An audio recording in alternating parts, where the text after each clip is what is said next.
Welcome back to the Todd and Oz Show. Let's give them some business. Brought to you by myfurnituremarket.com.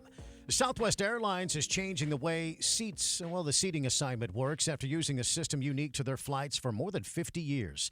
Hanabata with Fox TV affiliate KDFW Fox 4 out of Dallas checks in from Love Field to explain. Southwest Airlines has been doing this open seating model since its inception. The way that it works is once customers check in, they're assigned a spot in line to board the plane. Then once they board, they can take any pick of the available seats. So the people who get those best positions in line have their first pick at a seat. This is the way Southwest has been doing it for decades and is unique to the company. But now all of that's about to change.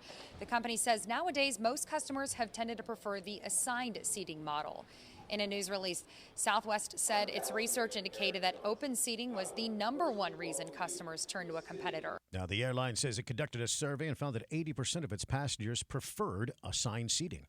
1 week removed from that massive global outage caused by a software update, Austin-based CrowdStrike continues to play damage control. The issue affected banks, hospitals, and led to thousands of flights being canceled globally.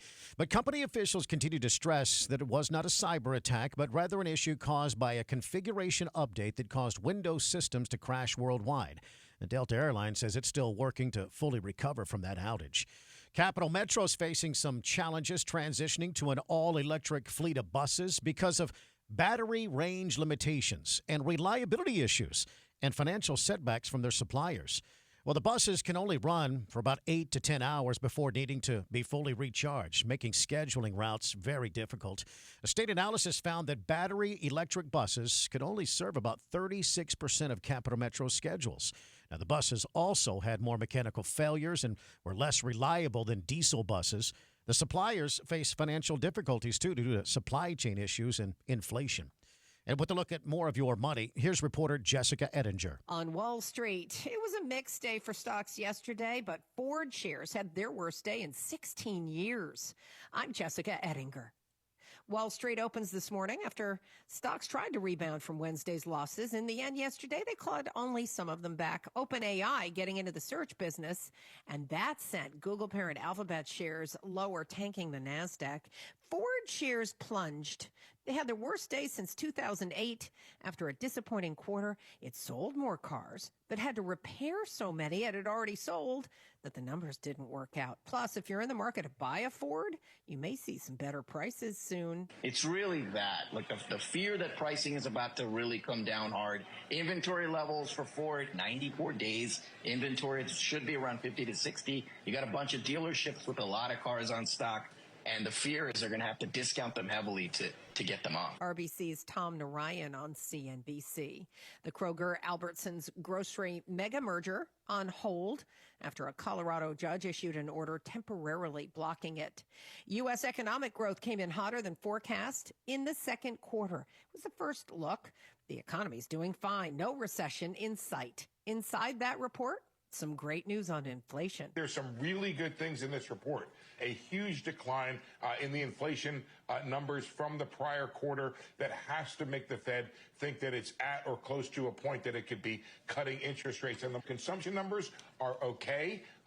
Consumers seem to be holding up here. CNBC senior economics reporter Steve Leisman would get another inflation read this morning.